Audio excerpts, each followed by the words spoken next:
नमस्कार। नरेंद्र मोदी पिछले 14 साल में कितने बदल गए? इस सवाल का जवाब देश में हर कोई जानना चाहता है। मिशन दिल्ली के दरवाजे पर दस्तक दे रहे नरेंद्र मोदी अपने राजनीतिक जीवन का सबसे बड़ा इम्तिहान दे रहे। लेकिन मोदी का असली टेस्ट आज से 14 साल पहले 2001 में शुरू हुआ था, जब वो पहली बार गुजरात के मुख्यमंत्री बने। जी मीडिया की लाइब्रेरी से हमने आज आपके लिए नरेंद्र मोदी के वो इंटरव्यू निकाले हैं जो आज के नरेंद्र मोदी की पूरी कहानी बताते हैं, गुजरात के दाग से लेकर विकास के मेडल तक। नरेंद्र मोदी 14 साल से कैसे राजनीति को इर्द गिर्द घुमा रहे हैं। हर बड़े मुद्दे पर नरेंद्र मोदी ने पिछले 14 साल में जी न्यूज के कैमरों पर क्या क्या बोला, यह हम आपको बताएंगे।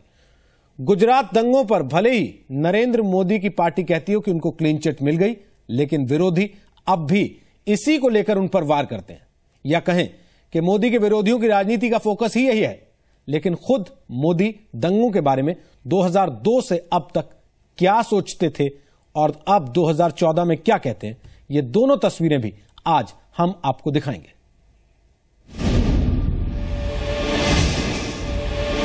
कांग्रेस ने गुजरात को तबाह करके रखा हुआ है। हमारे देश का दुर्भाग्य है कि वोट बैंक की राजनीति करते करते कांग्रेस परास्त हो गई, जीरो की ओर आगे बढ़ रही है। तब भी कांग्रेस से वोट बैंक की राजनीति नहीं छोड़ रही है। निर्दोष लोग निर्दोष होते हैं, मरने वाले लोगों की मौत मौत होती है। मरने वाला कोई भी क्यों न हो, सीने में दर्द होना चाहिए। मोदी पर जो इल्जाम लगाए गए हैं और उसमें रत्ती भर भी सच्चाई, अगर 100 इल्जाम है लेकिन एक में भी सच्चाई हो, मैं मानता हूं भारत के उज्जवल भविष्य के लिए, भारत में उज्जवल परंपराओं के लिए चौराहे पर खड़े रख करके मोदी को फांसी देनी चाहिए और ऐसी मोदी की बुरा हाल करना चाहिए ताकि भविष्य में 100 साल तक कोई ऐसा पाप कर न सके। अगर पाप किया है तो माफी मांग करके माफ करने का तरीका क्या है? ये गलत तरीका है। माफ मोदी को करना ही नहीं चाहिए, कतई नहीं करना चाहिए। मैं प्रार्थना करता हूं दुनिया की जो भी न्यायिक व्यवस्था है, उन सारी न्यायिक व्यवस्थाओं से मोदी की पूरी तरह जांच पड़ताल होनी चाहिए और दूर दूर दूर दूर दूर छोटी सी भी गुनाह या गलती ध्यान में आती है, चौराहे पर फांसी देनी चाहिए। मोदी को कतई माफ नहीं करना चाहिए। यानी 14 साल से नरेंद्र मोदी कह रहे हैं कि दंगों पर माफी का सवाल नहीं है और अगर वो दोषी हैं तो उन्हें बीच चौराहे पर फांसी दे दी जाए। 2002 में गुजरात दंगों के बाद नरेंद्र मोदी को उस वक्त के प्रधानमंत्री अटल बिहारी वाजपेयी ने राजधर्म के पालन की नसीहत दी थी। मोदी ने उस पर क्या कहा था? अटल की नसीहत के बाद 2002 में जी मीडिया ने नरेंद्र मोदी से यही सवाल किया था। तब उनका क्या जवाब था, वो भी सुनिए। चीफ मिनिस्टर के लिए मेरा एक ही संदेश है कि वो राजधर्म का पालन करें। राजा के लिए, शासक के लिए प्रजा प्रजा में भेद नहीं हो सकता। न जन्म के आधार पर, न जाति के आधार पर, न संप्रदाय के आधार पर। हम भी वही कर रहे हैं साहब। मुझे विश्वास है कि नरेंद्र भाई यही कर रहे हैं। आपने आधा वाक्य ही उसका पकड़ा है। वो एक देश में एक ऐसी चैनल है जो ऐसा कर रही है, आप तो ऐसा नहीं करेंगे, मुझे पूरा भरोसा है। उसका दूसरा वाक्य ये है कि मुझे विश्वास है कि नरेंद्र भाई भी राजधर्म का पालन करते हैं। उस वाक्य को आप मिसिंग करते हैं तो हम क्या करें भाई। गुजरात दंगों और अटल की नसीहत के बाद नरेंद्र मोदी पर हमला करने वालों ने अपनी धार और तेज कर ली। हर कोई गुजरात दंगों के लिए उन्हीं को गुनहगार ठहराता था। मीडिया में मोदी सफाई तो दे रहे थे, लेकिन हर सफाई के साथ मीडिया से उनकी दूरियां भी बढ़ रही थी। वैसे मोदी को तब से मीडिया फ्रेंडली माना जाता था जब वो पार्टी में संगठन का काम करते थे, लेकिन 2001 में मुख्यमंत्री बनने के बाद से उन पर मीडिया से कटे रहने के आरोप भी लगे। यह अलग बात है कि इन आरोपों के बावजूद जी न्यूज के कैमरे लगातार मोदी का पीछा करते रहे और जब जब मौका मिला उनसे सीधे सवाल भी जी न्यूज के रिपोर्टर्स करते रहे। 2002 के दंगों के बाद हालात और बिगड़े। आपको दिखाते हैं कैसे मोदी और मीडिया की ये दूरियां वक्त के साथ बढ़ती घटती नहीं।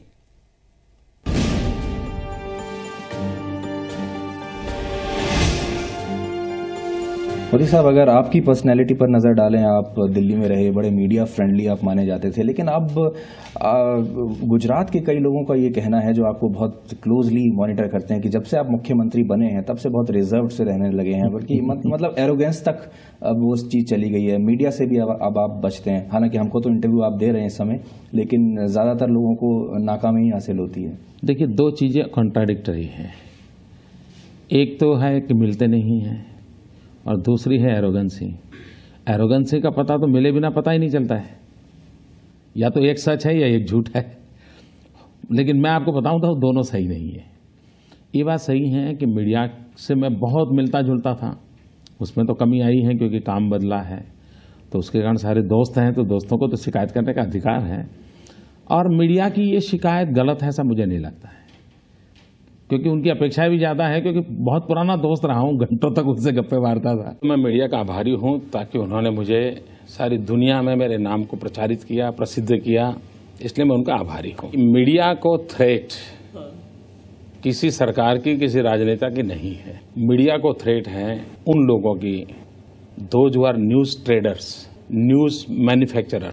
ये जो news manufacturer and news traders वाला तबका मीडिया में अपनी जगह बना रहा है, वो मीडिया के लिए, मीडिया की पवित्रता के लिए संकट है। और इसलिए मैं अगर किसी की आलोचना करता हूं तो न्यूज ट्रेडर्स की करता हूं। अगर मीडिया इतनी मेहनत न करता मोदी को बदनाम करने की, तो आज मोदी को कौन जानता जी? मुझे बताइए कौन जानता? लिंचिंग हुई है जो आप कहते हैं, आपके सपोर्टर्स भी कहते हैं कि मीडिया मोदी के खिलाफ ही लगी रहती है, तो मैं इसके लिए थोड़ा अलग करता हूं। देखिए, मैं मीडिया की बहुत इज्जत करता हूं, और लोकतंत्र में मीडिया का काम है आलोचना करना, मीडिया का काम है क्रिटिसिज्म करना। और अगर ये नहीं होगा ना तो हिंदुस्तान के लोकतंत्र को बहुत नुकसान होगा। और इसलिए मैं तो भगवान से प्रार्थना करता हूं कि हिंदुस्तान का मीडिया इतना ताकतवर बने, इतना ताकतवर बने, और क्रिटिसिज्म भी इतना बढ़िया करे, आलोचना इतनी बढ़िया करे, देश का भला होगा। लेकिन प्रॉब्लम मीडिया का नहीं है, प्रॉब्लम न्यूज ट्रेडर्स का है। न्यूज ट्रेडर एंड मीडिया दो चीजें अलग है। न्यूज ट्रेडर्स के वेस्टेड इंटरेस्ट है, न्यूज ट्रेडर्स के स्पॉन्सरर्स हैं। देश में लोगों को शिक्षित करना पड़ेगा, न्यूज ट्रेडर कौन है और सच्चा मीडिया कौन है। क्रिटिसिज्म के बिना सुधार हो ही नहीं सकता जी, इम्पॉसिबल है। कोई व्यक्ति पूर्ण नहीं होता है। क्या मोदी में कुछ कमियां नहीं होगी? क्या मोदी में बुराइयां नहीं होगी? क्या वो कौन बताएगा? मीडिया को बतानी चाहिए। मोदी के चाहने वाले बहुत हैं, लेकिन उनके विरोधियों की भी कमी नहीं, फिर चाहे वो विरोधी बाहर के हों या पार्टी के अंदर के। नरेंद्र मोदी को लेकर पार्टी के अंदर भी असंतोष की कहानियां पिछले कई साल से चलती आई हैं।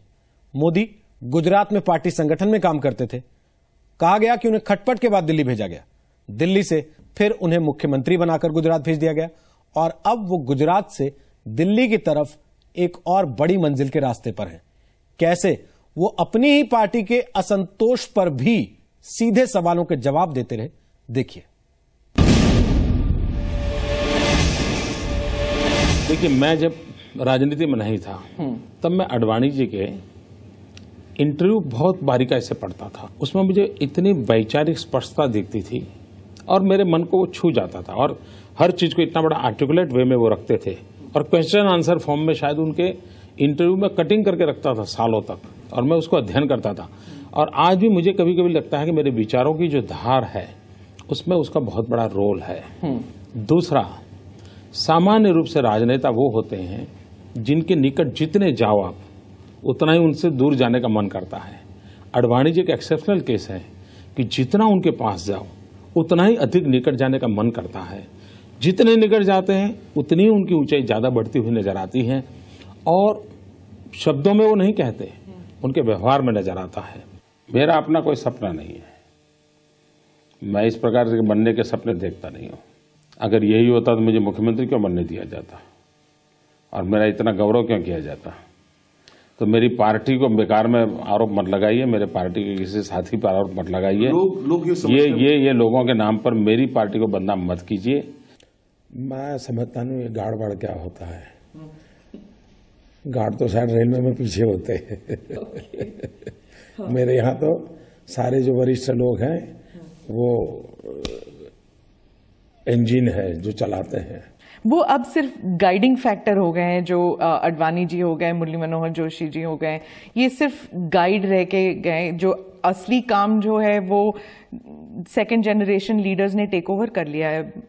टेक ओवर वगैरह होता नहीं है, लेकिन ये सही है कि उन्हीं के गाइडेंस में करते हैं।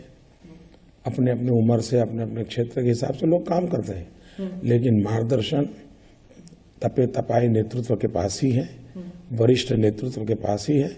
मार्गदर्शन भी उन्हीं का है। तो आप देख रहे हैं कितने बदल गए मोदी। भ्रष्टाचार वो सबसे बड़ा मुद्दा है जिसको अपना चुनावी एजेंडा बनाकर नरेंद्र मोदी 2014 की लड़ाई लड़ रहे हैं। भ्रष्टाचार के मुद्दे पर नरेंद्र मोदी ने 14 साल पहले ही जी मीडिया पर अपना एक्शन प्लान बताया था, और आज जब नरेंद्र मोदी से भ्रष्टाचार और क्रोनी कैपिटलिज्म पर सवाल पूछा जाता है तो वो क्या कहते हैं? 14 साल में मोदी के बोल में क्या कहीं कोई फर्क आया है? आप देखिए, खुद तय कीजिए। आपके करीबी लोग आपको नमो के नाम से पुकारते हैं और कहा जाता है कि आपकी माताजी ने आपको कहा था कि कभी भी रिश्वत का एक पैसा भी मत खाना। अब आप मुख्यमंत्री बने हैं, भ्रष्टाचार की समस्या बहुत पुरानी है, गुजरात में ही नहीं सब जगह। किस तरह से आप इस बात की वो करेंगे कि आप तो खैर पैसा ना खाएं लेकिन दूसरा भी कोई ना खाए? देखिए, भ्रष्टाचार के दो रूप हैं। एक पॉलिटिकल करप्शन है, दूसरा और रेलवे स्टेशन पे वो टीटी खा लेता होगा या बस का कंडक्टर ले लेता होगा, ऐसा एक और चलता है। मुझे लगता है कि हम जैसे लोगों ने कंसंट्रेशन करना चाहिए पॉलिटिकल करप्शन पर।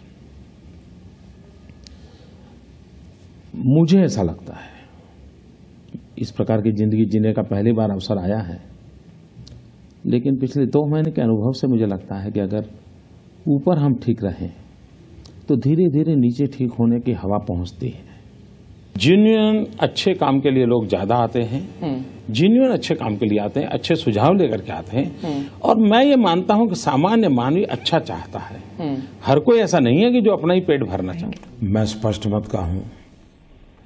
अब जैसे गुजरात में 14 साल के काम का हिसाब देखिए, हिंदुस्तान की पर कैपिटा इनकम से मेरे राज्य की पर कैपिटा इनकम अनेक गुना बढ़ी है। मेरे राज्य में, हिंदुस्तान में टोटल जो एम्प्लॉयमेंट एक्सचेंज से जॉब मिले हिंदुस्तान में पिछले 10 साल में 57% जॉब अकेले गुजरात में मिले। भला किसका हुआ? गरीब नौजवान का हुआ। मेरे यहां पहले 2% एग्रीकल्चर ग्रोथ था, 10 साल में 10% एग्रीकल्चर ग्रोथ हुआ। भला किसका हुआ? किसान का हुआ। मेरे यहां टूरिज्म नहीं था, नामो निशान नहीं था। आज हिंदुस्तान का एवरेज टूरिज्म ग्रोथ है, उससे मेरा राज्य का टूरिज्म ग्रोथ डबल हुआ। कौन कमाया?